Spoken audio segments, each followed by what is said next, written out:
Você que acompanha a TV Correio da Manhã, está com a gente aqui em mais um programa Na Mira com o Fernando Veloso. E hoje a gente vai falar sobre segurança, sobre polícia, sobre modelos de polícia e o que tem atrapalhado o exercício do trabalho de polícia nos últimos tempos. O nosso entrevistado é Diogo Deleuze. Seja bem-vindo, Diogo, aqui no programa Na Mira com o Fernando Veloso. O Diogo é policial há 20 anos. Ele é policial rodoviário federal. É vice-presidente da seção Brasil da International Police Association. O inglês está mais ou menos. Já chefiou a área administrativa financeira da PRF no Rio. Ele é piloto de helicóptero também, formado em Direito pela PUC-Rio e pós-graduado pela EMERGE. É vencedor do prêmio Polícia Cidadã em 2009. Diogo, como eu disse, seja bem-vindo. É um prazer ter você aqui porque a gente gosta de ter visões diferenciadas. Então, eu já entrevistei advogado, criminalista, já entrevistei comandante de batalhão, diferentes visões, e eu queria muito ter a visão de um policial rodoviário federal com um olhar abrangente como você tem, né?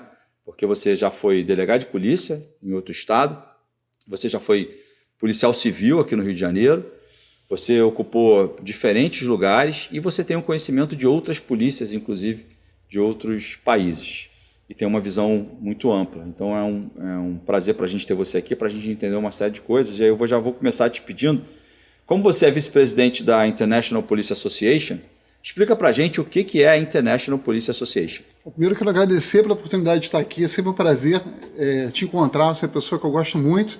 Para quem não sabe, eu fui subordinado do Fernando Veloso. Ele foi meu delegado na época da Polícia Civil. E hoje eu sou teu fã. E assim, é muito bom encontrar uma pessoa que eu gosto muito, sabe? Obrigado. Recordações maravilhosas do tempo que eu trabalhei com ele, realmente foi um exemplo. A gente trabalhou na Delegacia do Turismo. Delegacia de Atendimento ao Turismo. A gente vai lembrar de algumas histórias aí, já. Foi muito bom, realmente o Fernando transformou aquela delegacia, foi muito bacana mesmo. Em relação à International Police Association, é uma associação de policiais que congrega policiais de 70 países, mais alguns países observadores. São cerca de 500 mil policiais em todo o mundo. E no Brasil ela não é muito conhecida ainda, apesar de no Brasil a nossa seção já existir desde 1962. Mas ela não é muito conhecida no Brasil. Talvez pelo policial brasileiro, em regra, não ter muitas condições de viajar, não ter um poder aquisitivo que lhe permita comprar passagem para o exterior, então talvez isso gere o desinteresse. E também pela dificuldade idiomática. O policial brasileiro geralmente não fala outros idiomas, são poucos que falam inglês fluentemente, francês, etc. Então acaba que gera um desinteresse. Essa é a minha opinião. Sim. Me parece que seja isso. Mas lá fora, principalmente na Europa, na Ásia, ela é muito conhecida, na África também e também na América do Norte. Tem polícias como a de Israel, por exemplo, que cerca de 90% dos policiais são filiados à International Police Association. E o que você acha que propicia para os policiais que fazem parte dessa associação internacional, além do conhecimento de outras unidades, o que você acha que isso poderia ajudar até para incentivar as outras instituições, né, instituições oficiais, formais, instituições do poder público, para que motivasse os policiais a participarem mais? O que você acha que vem de positivo com essa organização mundial de polícia? A IPA, a gente chama de IPA, International Police Association, a IPA, ela atua em várias frentes. Além dela ser conselheira permanente da ONU e do Conselho Europeu para a área de segurança pública, ela nos congressos mundiais, ela edita moções que são enviadas para a ONU, e a ONU utiliza essas moções da IPA como diretrizes, que ela tem lá uma utilização dela lá, que ela manda para os órgãos de segurança de outros países, enfim. A IPA também atua na parte de integração social entre os policiais. Ela também tem uma atividade filantrópica no mundo inteiro. E também a gente tem atividades esportivas entre policiais. Existe IPA Games, que são jogos mundiais que envolvem policiais no mundo inteiro. A cada 2 anos tem o IPA Games. E também troca de informações, não entre instituições, mas entre policiais. Já várias vezes, no meu trabalho, eu abordando pessoas estrangeiras, eu não tinha como verificar se aquela pessoa tinha algum mandado de prisão, algum antecedente. Isso, se for feito pelos órgãos oficiais, vai ser via Itamaraty, vai ser por ofício, vai demorar muito tempo. Eu ali na hora, pelo WhatsApp mesmo, mandava uma mensagem lá mando mensagem para os meus colegas do exterior, dependendo da origem da pessoa que eu estou abordando, e na mesma hora eu consigo receber ali do colega que eu mandei toda a ficha daquela pessoa, ficha criminal, se tem mandado de prisão, se não é aquela pessoa, mesmo que eu não tenha mandado de prisão, se ela tem um histórico de violência. Então é uma segurança pro policial que, por vezes, atua também com pessoas estrangeiras em suas abordagens. Então vamos falar para o nosso telespectador aqui, que é policial, que é do universo policial, aí pode ser também advogado, tem gente do sistema criminal como um todo que tem muito interesse pela atuação policial. A associação ela deve ter um site, deve ter algo que é de consulta aberta, sim, né? Que sim, pessoas tem. podem. Eu vou depois pedir para você me dar, bom. então vou colocar o link aqui para quem Tá tiver bom. mais interesse para conhecer. Tá bom. Vou botar aqui na descrição. Mas isso também te proporcionou conhecer outras polícias, né? Porque a Sim. gente vê na postagem lá da tua rede que você vira e mexe, você está se reunindo com policiais de outros países. E eu acho que o interessante, a gente dizem, né, que a gente só conhece a gente, né, quando a gente vai conhecer o modelo do outro. Que modelos de outras polícias você conheceu que você possa destacar para a gente aqui? Que países que você teve? O que você achou dessas polícias? Conta um pouco dessa experiência pelas polícias do mundo. Esse intercâmbio cultural que a IPA proporcionou me deu uma libertação, que eu passei a entender como funcionam as polícias do mundo. Antigamente eu ficava preso ao sistema brasileiro, que é um sistema bem incomum quando você compara com o resto do mundo, mas eu achava que aquilo era regra, eu achava normal. Hoje me dá até uma certa agonia, porque é completamente diferente. A gente pegou tudo aquilo que é exceção no exterior, mas que existe, sim, mas é exceção e no Brasil é a regra. Sim. Então, para mim é muito estranho. Mas, enfim, eu consegui viajar o mundo inteiro pagando um preço muito em conta, porque a IPA tem convênios com companhias aéreas, com hotéis e os próprios eventos da IPA, sai tudo muito barato, que o policial, no mundo inteiro, o policial não é rico. O policial, ele é classe média ou classe média baixa, isso é global. Né? Ou classe baixa, isso é global. Então, nós nos ajudamos a poder viajar e nos conhecer. Então, eu já viajei para vários países, quase que a Europa inteira, visitei penitenciárias, várias academias de polícia, várias unidades policiais, e também recebo policiais aqui. Então, essa troca de experiência é constante. A última equipe que a gente recebeu aqui foram 19 policiais da Polônia, das Forças Especiais da Polônia. Até agradeço aqui aos oficiais comandantes, oficiais e praças comandantes do BOP e do Choque que nos receberam lá. Dentre esses policiais estava o chefe de polícia da Polônia. E depois dessa visita, ele até nos convidou a ir para a Polônia. Eles vão pagar, a associação, a seção polonesa vai pagar a passagem, hospedagem, nos convidou para lá conhecer a polícia deles. Vão ficar uma semana lá viajando. Então isso acontece. Quando o pessoal da Polônia esteve aqui, o que te causou mais interesse na forma deles trabalharem, ou qual é o maior problema que eles enfrentam lá na Polônia? Polícia que esteve aqui visitando. Eles têm problemas que nós não temos aqui, né? Eles são vizinhos de países que têm incidência de terrorismo. Lá tem a questão de migração, que é complicada. Agora eles têm uma guerra vizinha, que eles têm tem que tomar cuidado com a questão diplomática, com o vizinho e com o país que está em guerra com esse vizinho. Ao mesmo tempo estão recebendo muitos refugiados. Então, são situações que a gente aqui não tem, né? Graças a Deus. Eu te fiz essa provocação de propósito, porque a gente, para muitos, né, são poucas as pessoas que têm a oportunidade de conhecer o cenário do jeito que você teve a oportunidade de conhecer, até pelo seu interesse, pelo estudo que você faz da atividade policial. Porque tem gente que acha que polícia é só correr atrás de bandido. Ah, não, claro que então, não. A minha provocação foi nesse sentido. Então, assim, os caras não têm bandido lá para correr atrás, eles têm menos crime, eles vivem uma vida que parece, não é isso, né? Não é isso. Então, a polícia, na realidade, ela existe para assegurar que os direitos das pessoas sejam exercidos, né? Para assegurar os direitos civis. E para assegurar esses direitos, você tem que fazer de tudo, até ter uma guerra num país vizinho.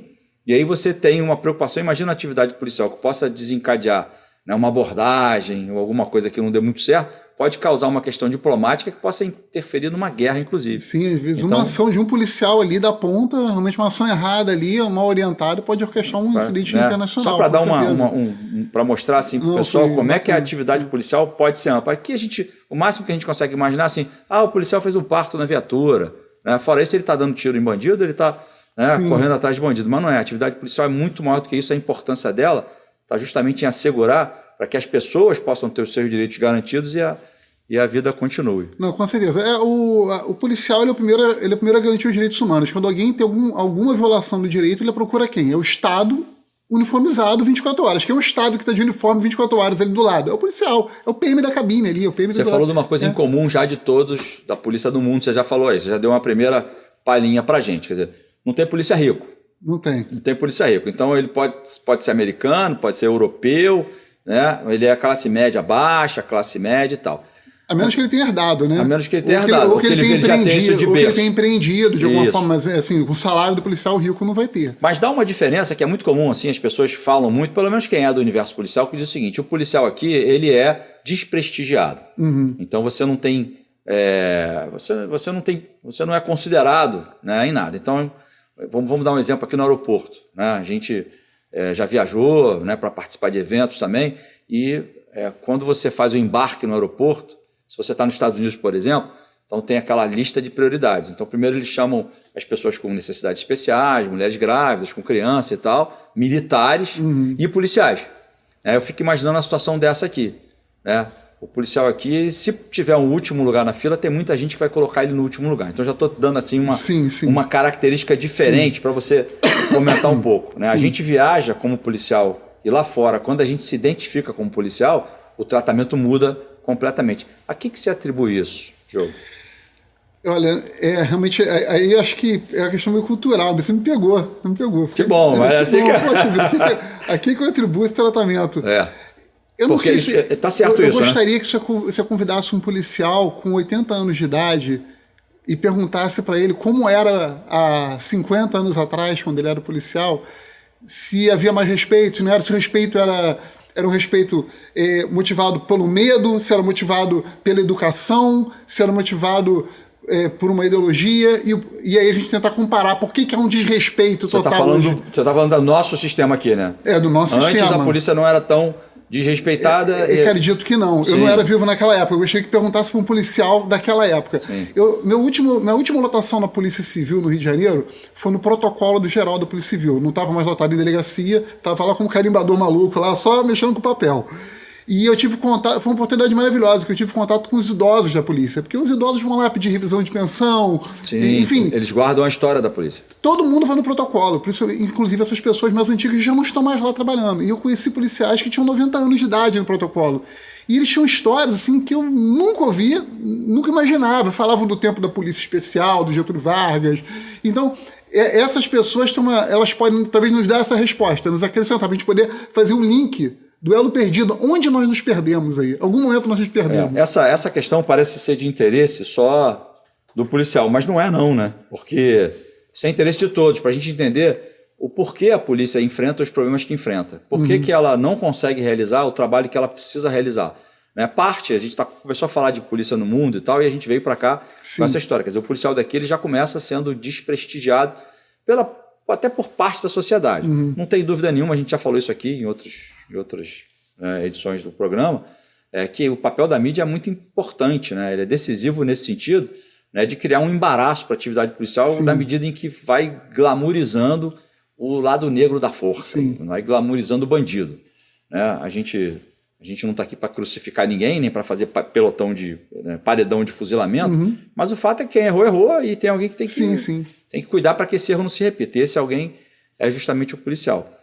Você estava falando da tua última lotação na Polícia Civil, eu falei aqui que você é policial civil, você foi policial civil aqui no Rio, a gente trabalhou junto na Delegacia do Turismo, vou te pedir para você falar um pouco de lá, mas antes disso, você ganhou um prêmio, Polícia Cidadã, em 2009. Nós ganhamos, você era delegado lá. Nós ganhamos. Você fez o trabalho mais pesado ali. Foi engraçado que eu me lembro que nessa época tinham 3 projetos na delegacia inscritos nesse prêmio. Sim. E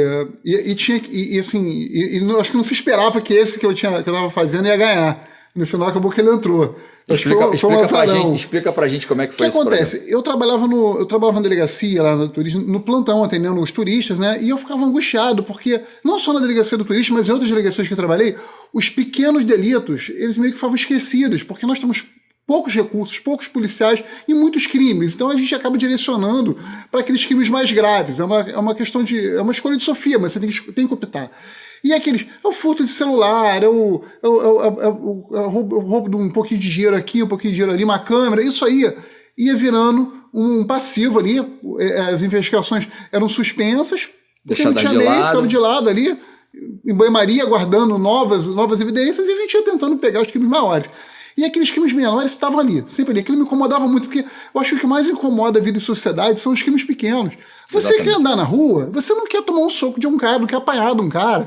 Você quer andar na rua, você não quer que ninguém roube teu celular. É uma coisa que tá ali. Você não quer que o flanelinha venha te extorquir. Ou teu vizinho tá te ameaçando, teu vizinho tá te agredindo por uma questão Pois entre é. vizinhos, enfim. São aquelas coisas cotidianas, que você, aquilo que mais te incomoda. Isso aí. Então eu queria ver um jeito de resolver aquilo. Então o que eu fiz? Eu fiz uma coisa simples. Eu simplesmente peguei todas aquelas ocorrências que tinham aqueles crimes pequenos, fiz um arquivo de e-mail de todo mundo que tinha o dia registrado, e à medida que a gente ia prendendo pessoas por meses, eu ia mandando foto daquelas pessoas que furtavam, que roubavam, que praticavam violências, direcionava, né, de acordo com o tema. Naquela área que a pessoa tinha sido furtada, roubada ou sido agredida, ia mandando para esses e-mails. Vai mandando. Esses estrangeiros que já tinham voltado para o país de origem eram deles. Estrangeiros que estavam nos seus países, mas isso poderia ser feito com brasileiros também, porque ali a gente lidava com estrangeiros. Aí daqui a 3 meses, pipocavam, eu reconheci, foi esse cara que me roubou. Eu falava, foi ele mesmo, foi. Então você tem que me descrever exatamente como foi, dar características, escreve de uma forma que a gente veja que realmente você tem certeza que foi essa pessoa. E aí ele fazia o reconhecimento lá e mandava. E a gente conseguia mandado de prisão, conseguia até condenação. Então a gente tinha, a roda ficava girando, nenhum crime era esquecido. E os turistas ficavam impressionados, eles não acreditavam que depois de um ano a gente ainda estava mandando foto, ainda estava tentando achar um furto de celular. E os caras falavam, mas meu Deus, mas nem aqui no meu país, nem aqui na Inglaterra, nem aqui na Suécia isso acontece. É bom você falar isso pra gente achar, porque a gente acha que aqui é tudo pior, né? Não é tudo pior, não. Eu vou te interromper para falar uma coisa. Você deve ter visto exemplos de polícia comunitária por esses países. Eu não sei se, acho que a gente falou isso na época, eu não me lembro agora, que já tem muito tempo, né? Foi 2009. Mas isso é um exemplo de atividade de polícia comunitária, né? Porque o que é a polícia comunitária? É você desempenhar a tua atividade, é você estabelecer as tuas prioridades, e eu acho que você fez isso intuitivamente, de acordo com o que deveria ser priorizado sob o olhar do cidadão. Então, como você disse, aquilo incomodava muitas pessoas. Não era o desmantelamento de uma grande organização criminosa, que nós também trabalhamos, né? Também fizemos vários. Lembro que eu trabalhei infiltrado no aeroporto, ela fingindo que era gringo. A Operação Blackout, foi matéria, foi capa de jornal na época, enfim.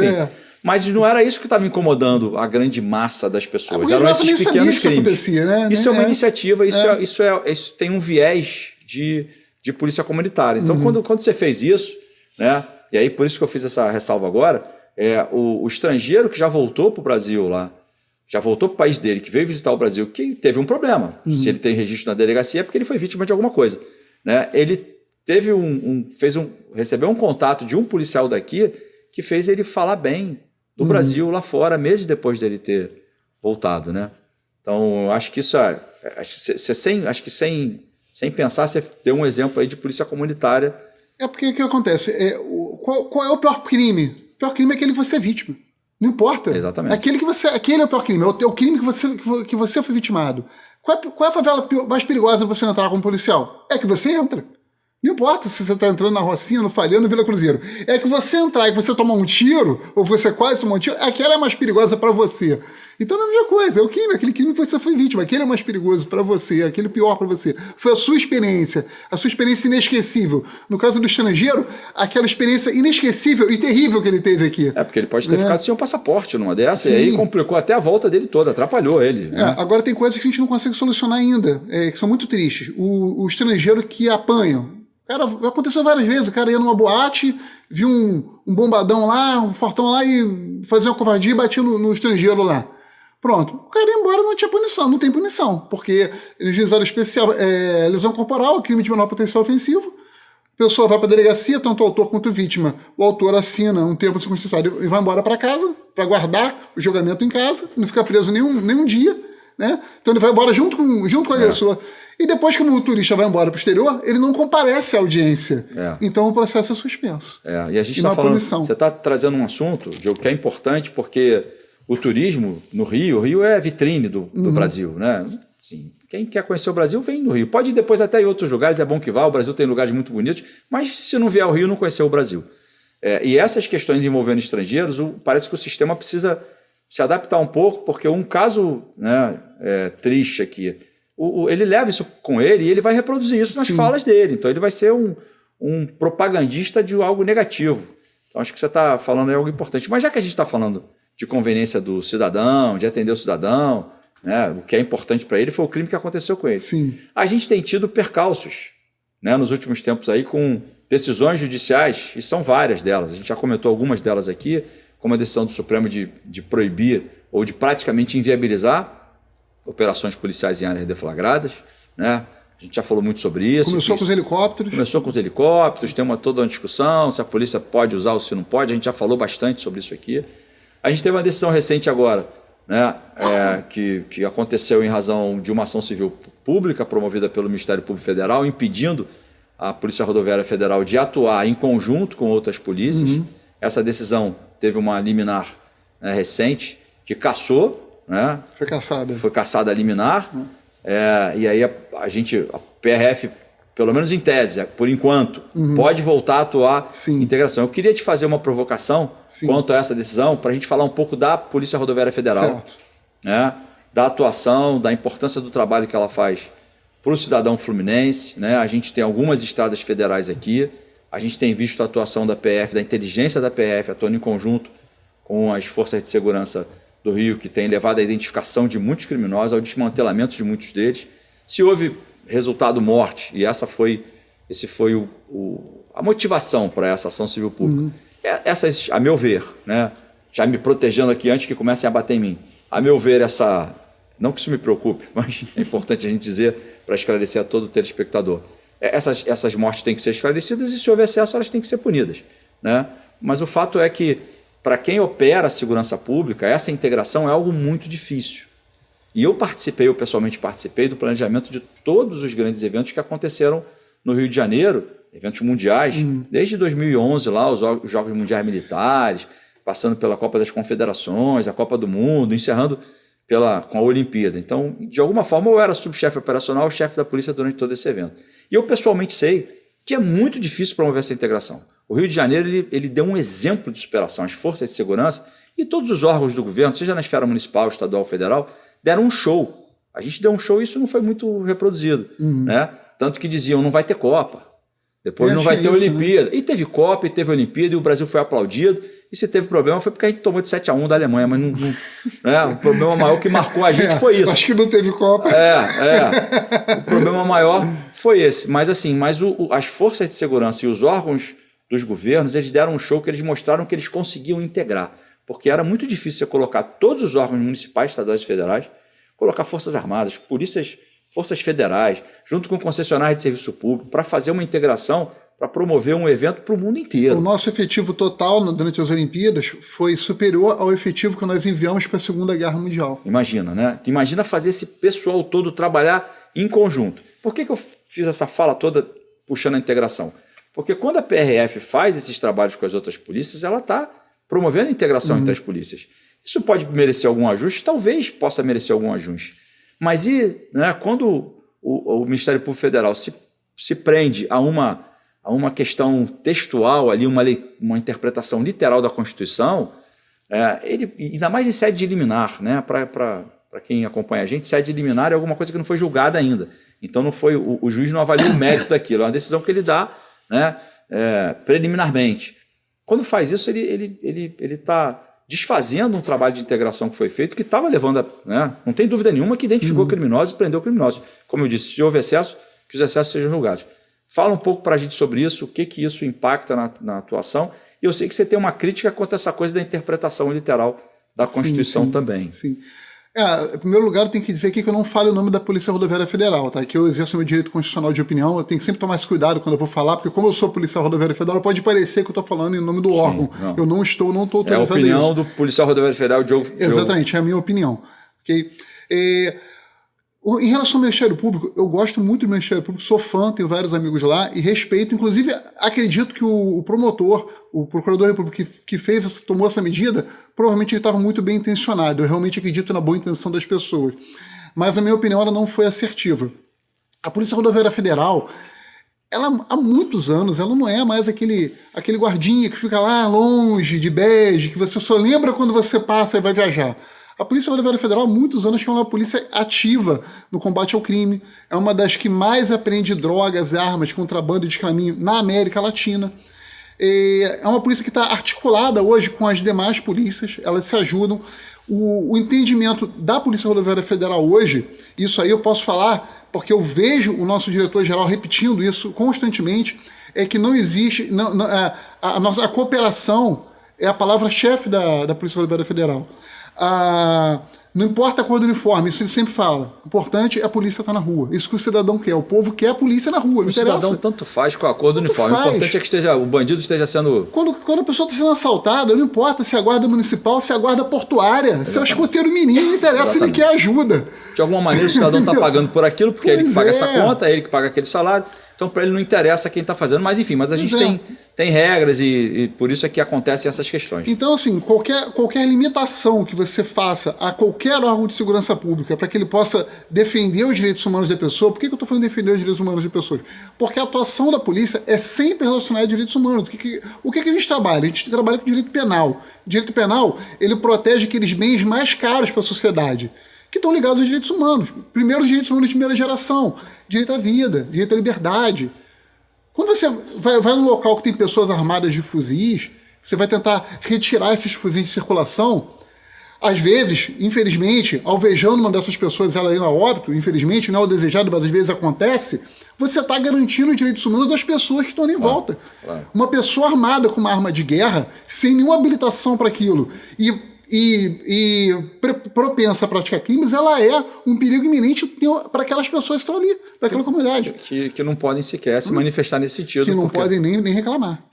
Só podem reclamar quando tem certeza que o tiro vem da polícia, ou acha que o tiro vem da polícia. Né? Ou são forçadas. Ou são forçadas. Então, essa defesa dos direitos humanos não pode ser limitada. A PRF, assim como as outras forças, elas trabalham nisso, defesa dos direitos humanos. E a PRF, há muitos anos que ela está integrada, garantir os direitos humanos das pessoas, e se você tentar impedi-la de fazer isso, que é o que a Sala Liminar tentou fazer, felizmente ela foi cassada, você está regredindo na defesa dos direitos humanos. Nessa mesma operação que teve na Vila Cruzeiro, um policial civil foi baleado, e ele foi resgatado por uma viatura blindada da PRF.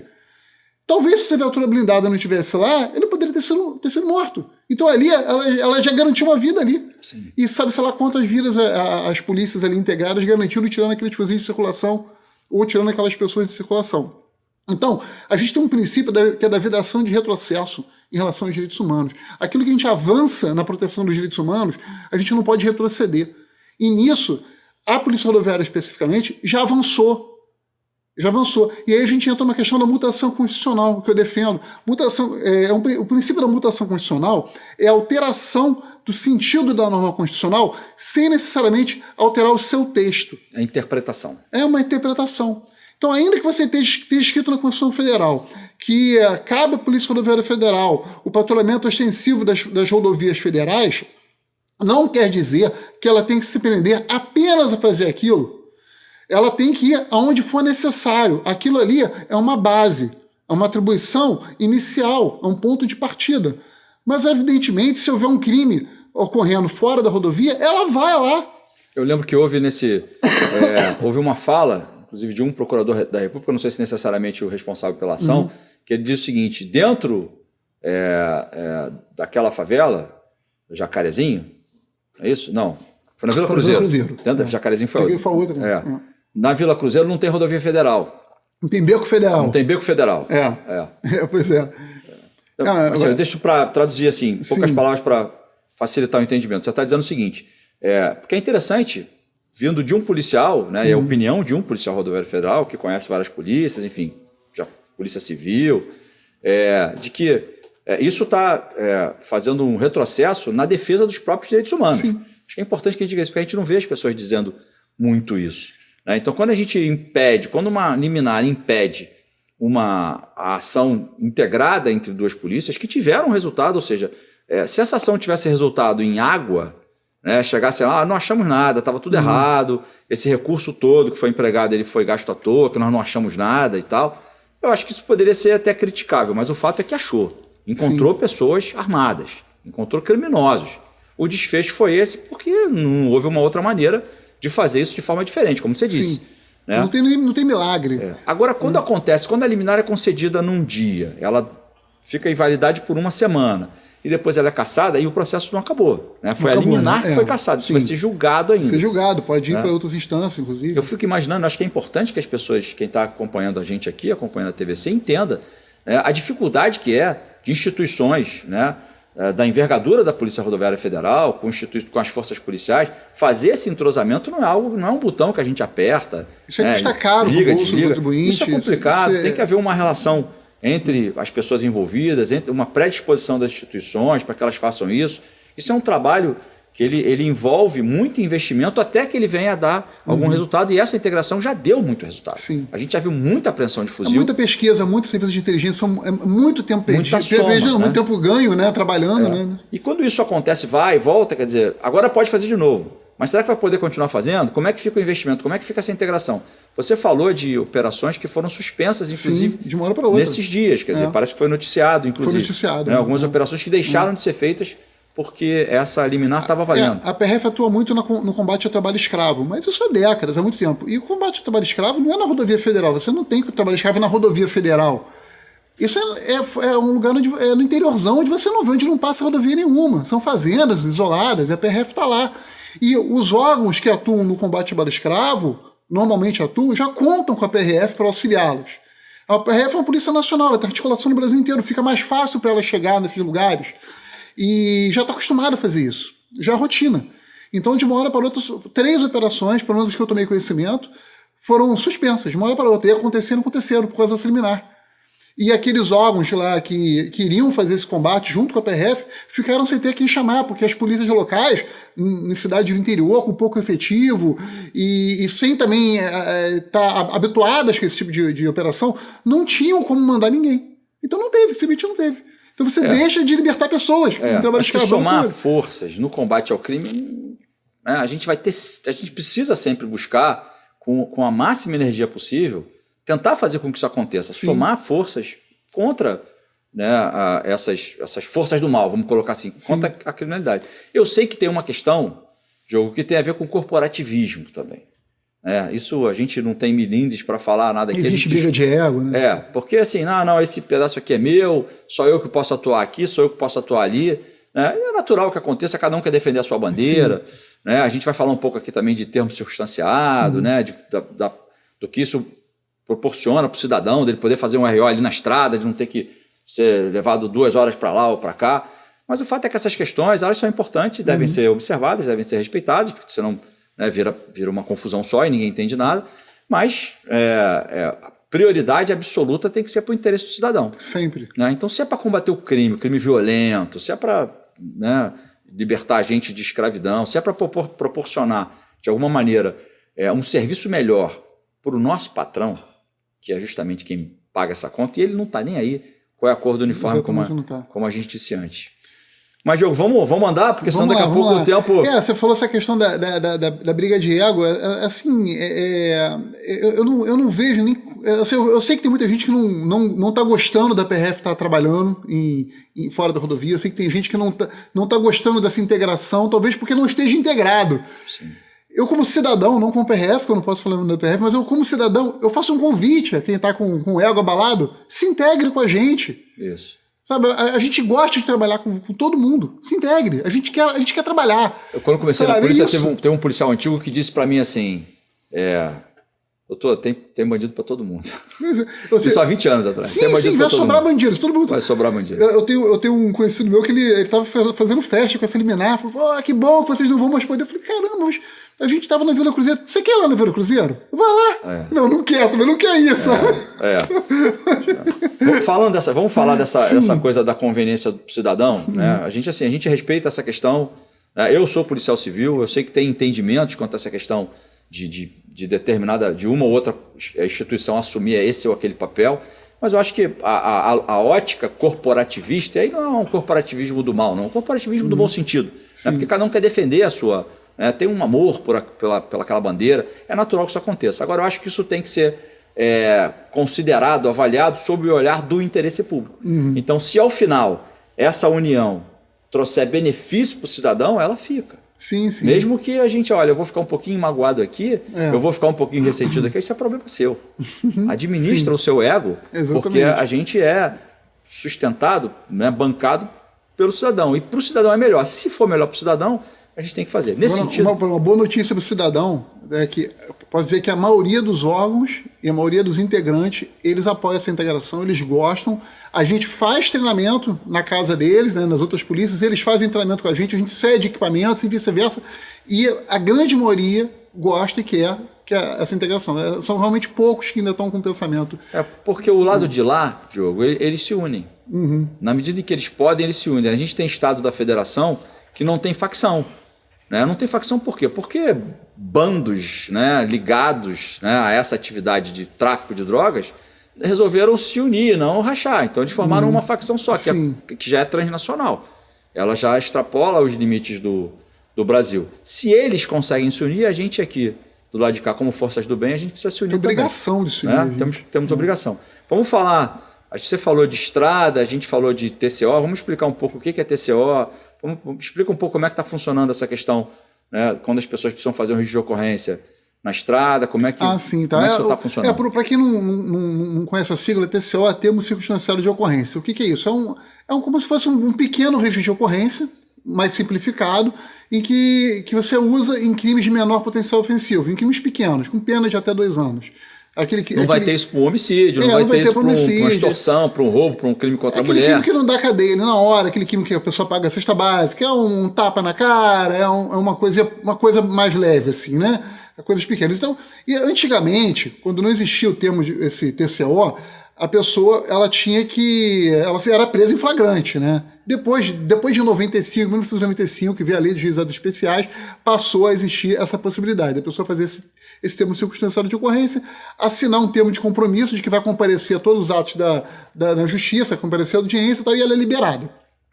O problema que a gente tinha é que até pouco tempo atrás era obrigatório ir numa delegacia de polícia para poder ser lavrado esse termo circunstanciado. E isso chegou até o STF, já foi decidido lá no STF, e o entendimento atual é que não é mais necessário ir na delegacia, não é mais necessário que seja feito pela polícia judiciária.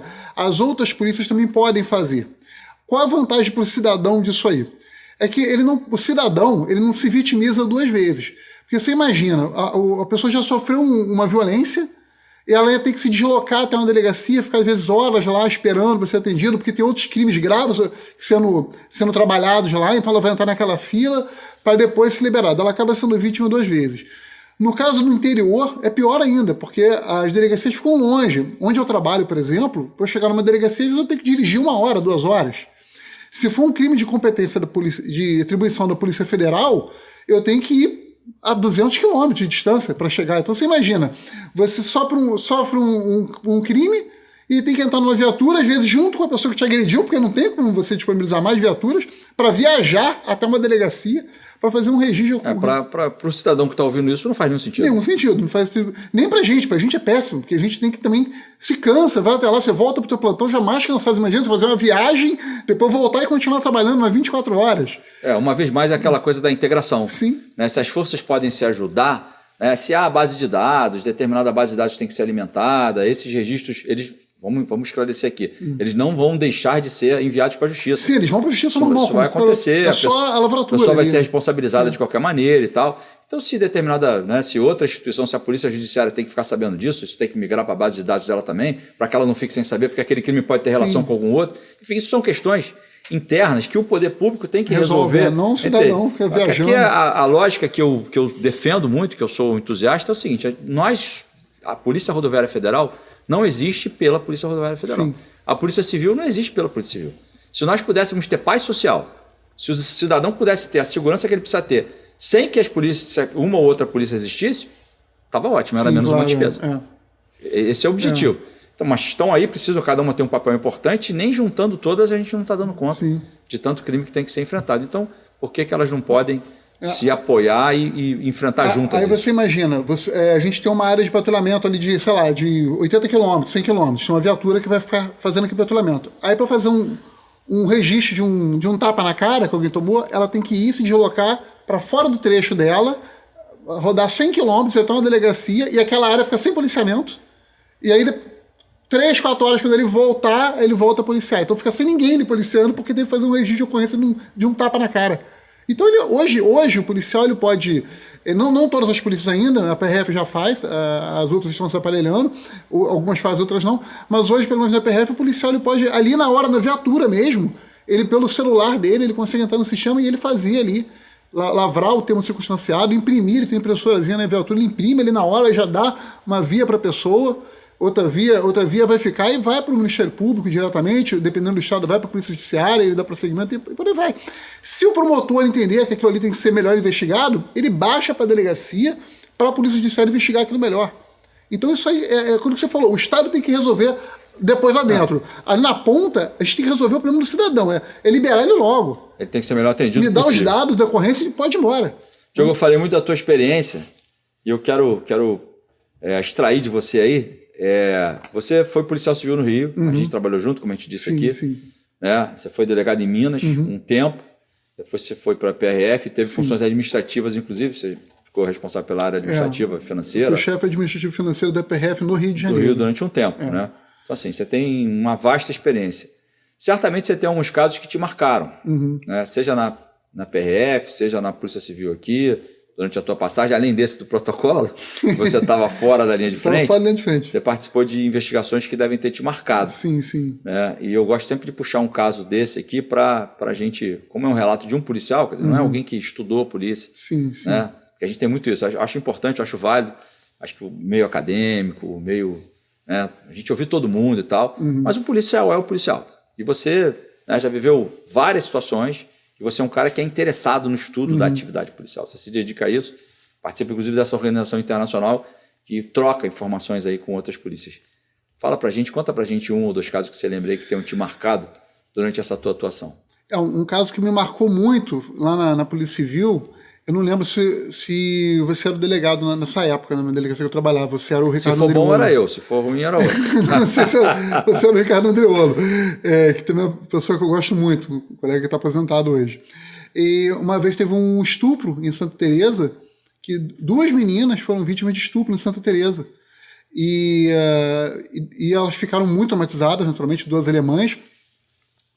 E a gente correu atrás, simultaneamente, enquanto a gente tentava investigar e tentava achar o estuprador, eu e a moça da casa que estava em frente, que elas correram para se abrigar na casa da moça após o estupro, a gente ficou ali uma semana, eu e essa moça, não sei o nome dela, não posso falar o nome dela, gostaria até de agradecer, demos um suporte psicológico para essas 2 moças. Elas ficaram dormindo na casa dessa senhora, a senhora falou, vocês fiquem aqui na minha casa. O estupro foi dentro da casa delas? Não, o estupro foi na rua. Ah, foi na rua? Elas estavam andando na rua em Santa Teresa, à luz do dia. Elas foram estupradas à luz do dia na rua, em Santa Teresa. É que Santa Teresa, para quem não conhece, é um bairro que tem muitas curvas. Então, por mais que a viatura da polícia ela circule, depois que ela faz uma curva, não se sabe mais o que vai acontecer ali. Até a viatura passar de novo, vai demorar. É o patrulhamento difícil, né? É muito difícil o patrulhamento. Então ali tem muito crime violento. E aí o que me marcou mais foi esse apoio psicológico, essas 2 moças. Elas ficaram na casa dessa senhora e eu e mais um colega, não me lembro qual, a gente estava indo na casa da senhora todo dia para dizer, olha, a polícia está aqui, você está bem, você precisa de alguma coisa? Levamos ela para almoçar uma vez, para tomar um açaí, tentando distrair elas daquele trauma até o voo dela, até elas poderem ir embora. E, enquanto isso, a delegacia procurando, tentando achar o estuprador. E no final a gente encontrou. A moça já tinha ido embora e a gente conseguiu achar um suspeito, a gente tinha quase certeza que era ele. Mandamos as fotos por e-mail, ela identificou e tal, e a gente conseguiu prender essa pessoa. Foi daí que eu tive a ideia de fazer esse acompanhamento dos pequenos crimes. Foi com esse grande crime. Com a mesma forma. A mesma forma. Que até então a gente só dava atenção aos grandes crimes como esse, que tinha dado na imprensa e tal. E aí eu pensei, por que não utilizar isso para os crimes pequenos? Isso dá para usar para tudo. Funcionou aqui. Funcionou com estupro. Então esse crime me marcou bastante. Por esse acompanhamento que a gente deu extra-policial, nós policiais e a moça dona da casa. Uma vez mais você vê a importância, né? O Rio o turismo no Rio, ele é impactante. Um caso como esse, né? Houve vários casos, né? Inclusive na época que eu estava na delegacia do turismo, houve vários casos que marcaram a imagem do turismo, não só no Rio, mas no Brasil, né? Porque reservas eram canceladas, o trade turístico através da Associação Brasileira da Indústria Hoteleira, né, representada pelo Alfredo Lopes, é uma pessoa muito atuante, cobrava muito da polícia, inclusive, a gente teve a oportunidade de mudar um pouco essa dinâmica, né, mostrar que a polícia, na realidade, não estava atrapalhando o trade turístico, ela precisava de apoio para poder desempenhar um papel que mostrasse a importância dela, não só para resolver o problema, mas para demonstrar para as pessoas que estava fazendo o melhor possível. Então, você está dando alguns exemplos aqui nesse sentido. Imagina o que representaria um caso como esse sem a dedicação efetiva que a polícia tem que ter para resolver. Né? Essa história ia rodar, né? As pessoas iam falar isso. Né? Você às vezes tem um turista que é só um turista, mas às vezes ele é um influenciador. Hoje está na moda essa coisa de influenciador. Né? Então, o cara bota na rede social hoje, ele foi vítima, né, de algum fato ali. Eu lembro aqui que a época que a gente assumiu a DEAT, a gente não tinha sequer uma sede. A sede era um puxadinho ali no Leblon. Um calabouço. Era um calabouço ali. E isso mais do que a dignidade dos próprios policiais que não tinham um ambiente decente, né, digno para trabalhar. Isso eu lembro que eu peguei tuberculose na delegacia. Na delegacia, com 23 anos eu peguei tuberculose. Não tinha banheiro, não tinha nada. Eu lembro que um estrangeiro uma vez disse para mim, né, semanas da gente lá, a gente muito dedicado ali, né, como é que a gente pode fazer e tal. E ele disse, olhando para mim nos olhos assim, ele falou, mas vocês não têm nenhum lugar decente para vocês trabalharem, vocês vão resolver o meu problema? E ele quis desistir de fazer o registro de ocorrência ali naquela hora. Então aquilo me marcou muito, eu fiquei muito feliz, inclusive, da gente ter conseguido fazer a pressão necessária para que a DEAT, né, a Delegacia do Turismo, tivesse uma sede... Voltasse a ter instalações decentes, que ela teve, já né? teve. Onde anti-sequestro, hoje ele era a DEAT. Foi expulsa pela anti-sequestro, né? Isso é outro assunto, mas daí a gente vê a importância do turismo. Diogo, a gente está caminhando já para o final do programa, como eu te disse, 50 minutos, mas eles passam rapidinho. Passa rápido, Eu acho que o papo hoje aqui é papo de polícia mesmo, né? Para a gente conhecer mais. A gente falou muito pouco da tua experiência lá fora, né? Você falou da Polônia, você foi em outros países também. Primeira vez que fui numa unidade policial lá fora, na minha vida, foi em Copenhague, na Dinamarca, foi no centro de Copenhague. Eu fui rodar de viatura com ele por Copenhague, com um colega lá, e ele falou comigo, olha, a gente tem aqui hoje rodando em toda Copenhague, que é uma cidade imensa, na capital, 4 viaturas rodando aqui. Eu falei, pô, mas 4 viaturas só? Ele mas a gente não precisa mais que isso. Claro, porque o país aqui é seguro. Não, o país é seguro, mas a gente tem conflitos urbanos aqui com migrantes e tal, tem quebra-quebra. Coisas acontecem, só que são diferentes, não é coisa com arma de fogo, mas tem problemas. Tem brigas, e para separar a briga tem que ter um monte de policial. Aí eu falei, então, como é que vocês fazem? Ele falou, o que acontece? A gente não precisa de muitos policiais, a gente precisa de poucos policiais bem remunerados, motivados e bem treinados. E nós temos isso aqui. Então, nós estamos aqui para trabalhar, e descansados, porque na folga a gente não trabalha. Então, a gente está aqui para trabalhar. Temos treinamento para isso, temos remuneração para isso, somos motivados para isso. E nós temos uma carreira que nós vamos subir nessa carreira. Então, por mais que quanto mais a gente trabalha, mais a gente sobe. A gente quer trabalhar para subir. É no orgulho das nossas famílias. A gente bota mais estrelinhas no ombro e por aí vai. E aquilo eu comecei a falar, gente, como é diferente do Brasil. E eu falei, mas se precisar de mais gente, eu dou um telefonema, vão vir 100 amigos aqui, 100 colegas vão vir aqui, vão brotar. Porque todo mundo está nessa mesma vibe. Então eu pensei, caramba, e a gente vê às vezes no patrulhamento no Brasil é o contrário, patrulhamento de massa, né? Você, para suprir a falta de treinamento, suprir a falta de salário, suprir o cansaço dos policiais que trabalham na folga, suprir a desmotivação, você junta uma massa de policiais para fazer o patrulhamento, para compensar, já que você não pode ter poucos policiais bem remunerados, bem pagos. Que tomara que a gente, em algum dia, a gente consiga ter uma leitura do próprio poder público de que o recurso que é colocado na polícia não é gasto, é investimento, né? Então talvez a gente precisa sim, a gente ainda precisa de um volume muito grande, porque infelizmente o número de pessoas que cometem crimes aqui ainda é muito grande, mas esse recurso que é colocado na polícia às vezes é visto como gasto, né? Tem que investir no ser humano. É no ser humano, qualificar, treinar o policial. Se você tem um policial que pode usar seu armamento, ele não vai ser preso nem perder o emprego se ele puder usar o armamento, se ele tiver bom treinamento, etc, etc. As pessoas vão saber que ele pode usar armamento contra mim, então eu não vou fazer nada. Ele não vai fazer besteira, ele é bem treinado. Ele não vai fazer besteira porque ele é bem remunerado, ele não quer perder o emprego dele. Ele está motivado, ele está descansado, aquele cara não está caindo de sono, não está com hipertensão, não está tudo ruim. Eu vou respeitar aquele cara, aquele cara, o Estado está por trás dele, a lei está por trás dele, eu vou respeitar. E aí os crimes vão acontecer em menor Acho que tem duas coisas, né? Dessa tua fala aí, a gente vai arrematando aqui o finalzinho. Tem duas coisas. Uma é a segurança jurídica, né, do operador de segurança pública, que é do policial. Ele tem segurança, ele sabe qual é a regra de engajamento, é um linguajar militar, mas acho que encaixa muito bem aqui. Ele sabe qual é a regra de engajamento, ele sabe o que ele tem que fazer, né? O que ele deve fazer, e ele é treinado para fazer isso. Sim. Bem remunerado, enfim. E do outro lado, o cidadão tem um contrato social muito bem definido. Ele sabe que se houver uma determinada ordem, um determinado comando, no sentido que ele faça ou deixe de fazer alguma coisa, que se ele não obedecer esse comando, vai haver uma elevação do nível da força empregada. Eu acho que essas duas coisas talvez sejam a essência do que você falou, né? Tanto a segurança jurídica de quem opera, né? Quanto as regras desse contrato social aí que envolve todos. Né? A gente tem um contrato social com o nosso...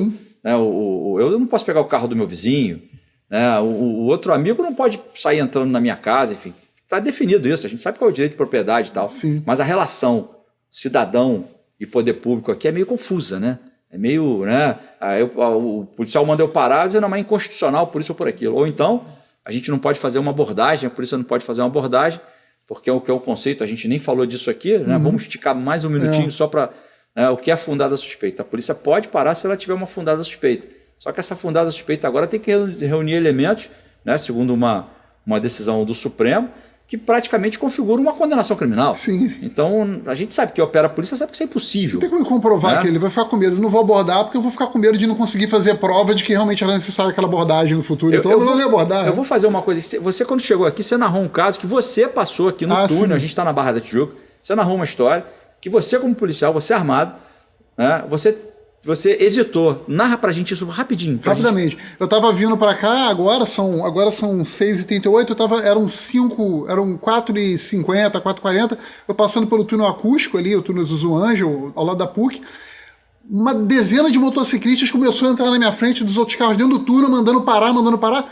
Eles sabiam o que eles estavam fazendo, se eles estavam fazendo um protesto, se eles estavam fazendo um arrastão, eu não sei, eu não sabia, os outros motoristas não sabiam. Então, a nossa posição ali é de se defender. A deles eu não sei o que eles estão fazendo. Então, eu estava armado, eu peguei, fiquei com minha arma na mão e fui tentando passar. Eu não queria parar, porque eu não sabia o que eles iriam fazer comigo ou com as outras pessoas.